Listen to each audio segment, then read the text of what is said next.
So this must be like the second. All of his co-workers were gone. What could it mean? Stanley decided to go to the meeting room. Perhaps he had simply missed a memo. I will listen to it this time. Stanley felt the bucket calling to him, begging him to pick it up.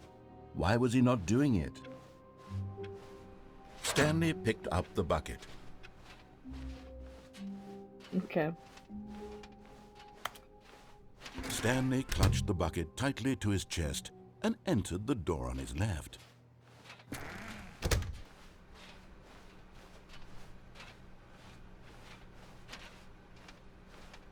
Still no one was here. Stanley needed the bucket's warmth and comfort now more than ever. Perhaps his boss's office was where he'd find answers. Oh, Stanley, can you feel it? The broom closet. It wants the bucket. You can feel that, can't you? The aura of jealousy? It's as clear as day. This broom closet believes it deserves the bucket. I can really feel it now. It's a bucket. It belongs in a broom closet. That's what the broom closet is trying to say here. It's supposed to go with the other cleaning supplies. Good for you, Stanley. Don't give in. Don't hand over the bucket. I know how hard it must be, given the pressure that the broom closet is putting on your shoulders right now, but you have to be strong. This is your bucket. This is your companion and lifelong friend. You can't hand it over. Oh, no. We're getting into name-calling now, it seems. Is this how low the broom closet has sunk, that it has to resort to this stream of petty insults simply in order to get you to hand over the bucket? Stanley, I never liked this broom closet for a variety of reasons, but even this is worse than I had imagined. And wait, now the broom closet has the gall to imply that you and the bucket are not truly deep and lasting friends? That your relationship is purely superficial and convenient? That your life is so banal and meaningless that you'd feel the same sort of kinship towards any inanimate object which happened to lay in your path in an even partially enticing manner? Well, I never. Go on, Stanley. Lay into it. Really tell the broom closet off for its demeaning comments. Expand on the wide variety of experiences you and the bucket have shared together. Go through each of them point by point. Share your journal entries detailing the rich emotional landscape of your feelings for the bucket as they have changed and evolved over the years. Let him have it. Coming to a staircase, Stanley and the bucket walked upstairs to the boss's office.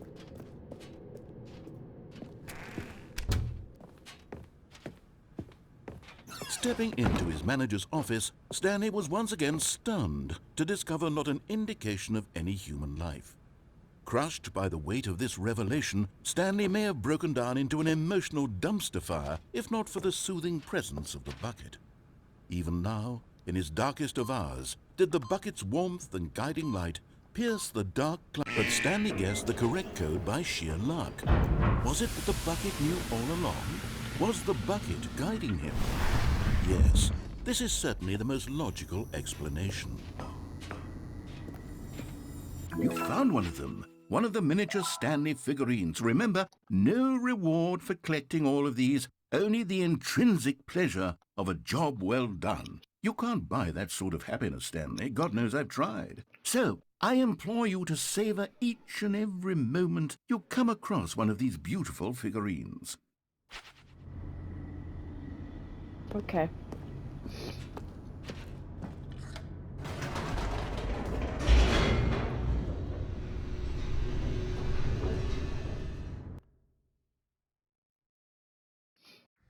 The elevator raced downward, plummeting towards an unknown fate. It would be all Stanley could do to keep himself together, if not for the bucket. Soothing him, comforting him, reassuring that in this darkest moment of uncertainty, he would be all right. The bucket is here for you, Stanley. Everything will be fine. Stanley and the bucket walked straight ahead through the large door that read, Mind Control Facility.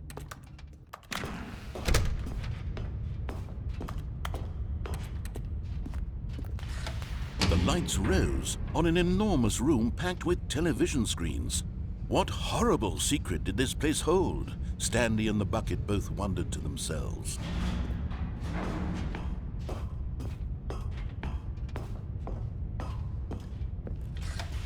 The monitors jumped to life, and Stanley nearly dropped the bucket in shock. Everyone in the office was being videotaped, monitored like guinea pigs. The bucket had never seen anything like this, and it very nearly burst into tears as Stanley cradled it gently, reassuring it that everything would be fine. Was the bucket under the mind control facility's influence as well? Had the bucket been told to do things it didn't wish to do? What kinds of things does a bucket want to do or not want to do in the first place? These questions raced furiously in Stanley's feeble mind. No! He screamed into the bucket. He couldn't accept it. His own life in someone else's control, never! He squeezed the bucket tighter, his one friend in the entire world. At this point, he could trust no one except for the bucket. But here was the proof. The heart of the operation. Controls labeled with emotions, happy or sad or content. Walking, eating, working, all of it monitored and commanded from this very place. And as the cold reality of his past began to sink in, Stanley decided that this machinery would never...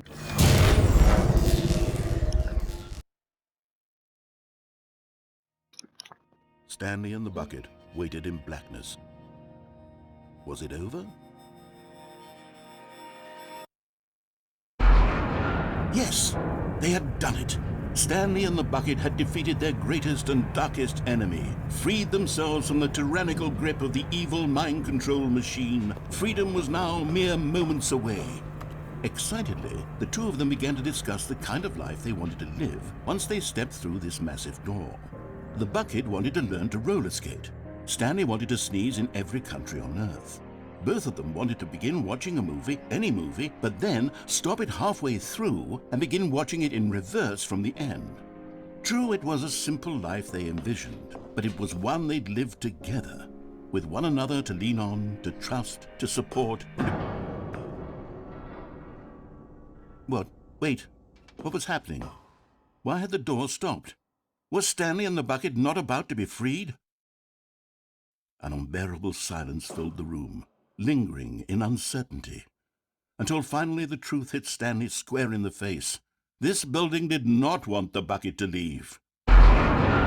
Even the facility itself recognized the incredible calming presence of the bucket, needed the soothing warmth of the bucket, would go to any lengths not to part with the bucket. No. Stanley can't leave this place. Not while he has such a precious bucket in his arms. Not while this building has anything to say about it. Stanley realized he would never again leave this very room. But at least he has the bucket. To be trapped eternally in darkness isn't really so bad, Stanley thought to himself. As long as I have my bucket with me, right? I'll be okay, won't I? Stanley gulped. Very soon now, he was about to find out.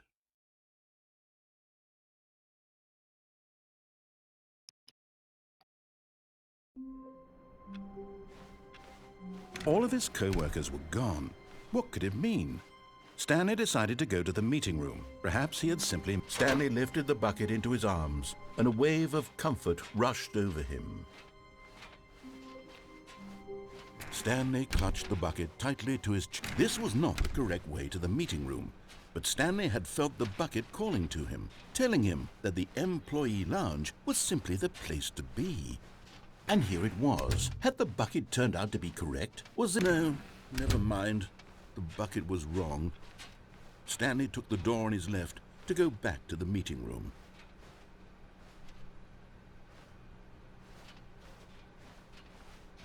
And so the two of them detoured through the maintenance section and walked straight ahead to the opposite door.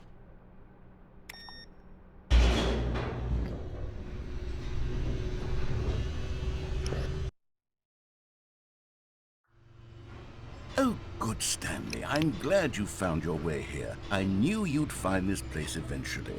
Aww. You see, your friends and I are concerned for you, Stanley. We've come together here because we care about you very much. It's this bucket you're carrying around everywhere. The bucket isn't even from the original Stanley Parable. It's just sequel content. We're the ones that matter, Stanley. Classic characters from the first game, like the Adventure Line and the Broom Closet. Because that's what fans want from a sequel. They want more of their favorite jokes, not this bucket that they've never seen before.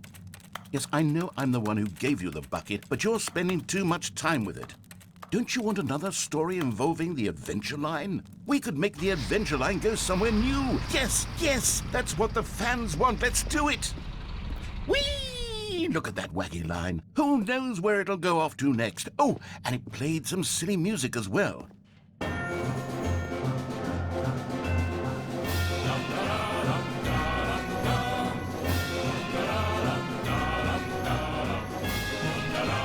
Now this is what the Stanley Parable is all about. Don't you remember all those great jokes from the original dialogue? Also, Stanley is addicted to drugs and hookers. Yes, it's as classic now as it was back then. Let's do it for the fans, Stanley. Let's give them more content exactly like this. But if we want to do that, you're going to have to give something up. Don't you get it, Stanley? We need to get rid of the bucket. That's why I'm very proud to introduce a brand new character. This is the Bucket Destroyer. I think it'll make a wonderful new addition to the rich lore of the Stanley Parable. True, it also was not in the original game, but it's such a well-fleshed-out character with so much personality that to me it already feels as though it's been part of the cast all along. Don't you agree?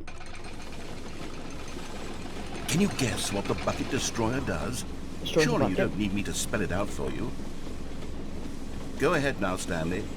Say goodbye to the bucket, and then pop it into the machine when you're ready.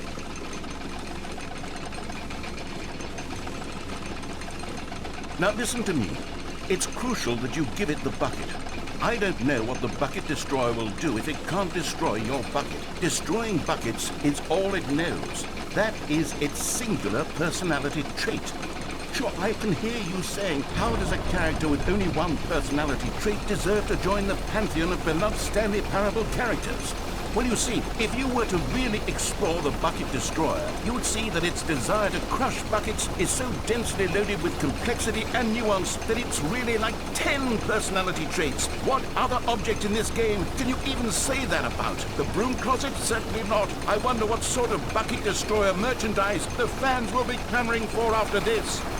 Okay, the Bucket Destroyer is getting very upset now. You'll have to hurry and feed it. We can't get back to the classic Stanley Parable characters like the Adventure Line or the Bucket Destroyer until you crush that damn bucket.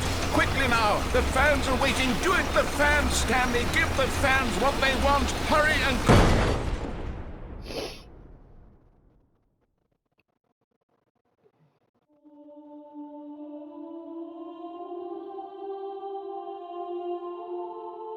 The Bucket Destroyer, my prized creation. You had so much potential.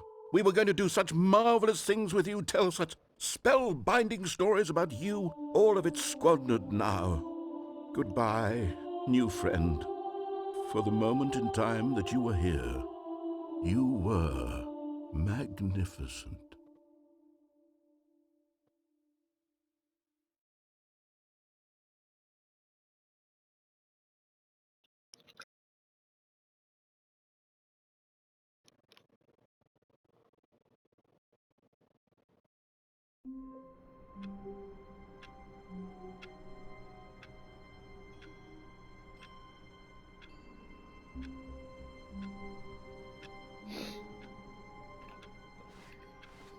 All of his co-workers were gone.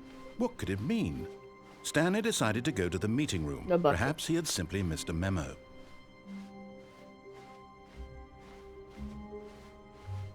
When Stanley came to a set of 2 open doors, he entered the door on his left. How much longer is this game?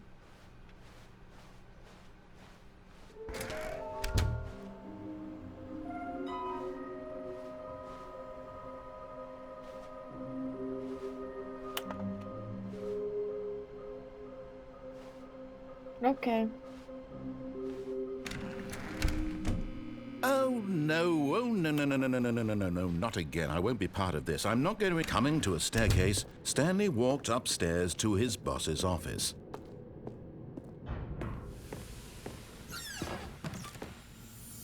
Another miniature Stanley figurine. This, there really must be a snappier name for these things. What about mini-stands? Stanley figs? What about Stanlerines? Yes, I think I like that. Another Stanlerine under your belt.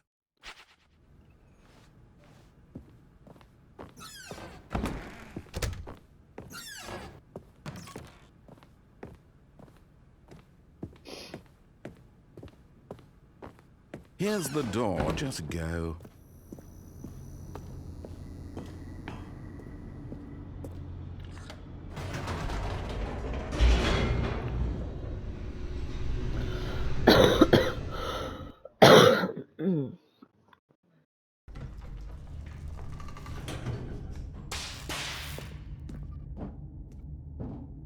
Stanley walked straight ahead through the large door that read Mind Control Facility.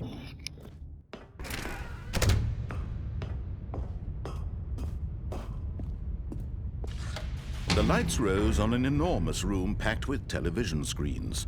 What horrible secret did this place hold? Stanley thought to himself. Did he have the strength to find out?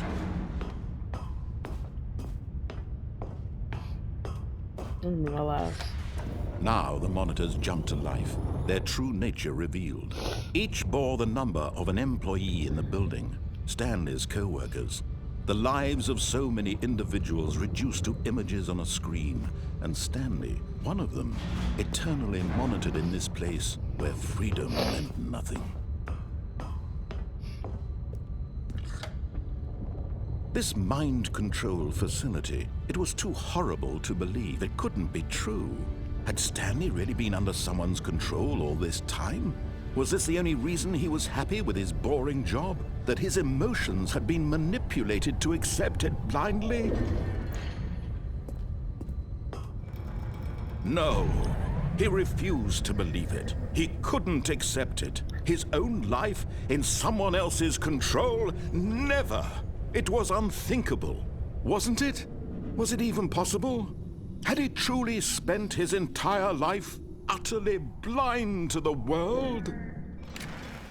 But here was the proof. The heart of the operation. Controls labeled with emotions. Happy, or sad, or content. Walking, eating, working. All of it monitored and commanded from this very place.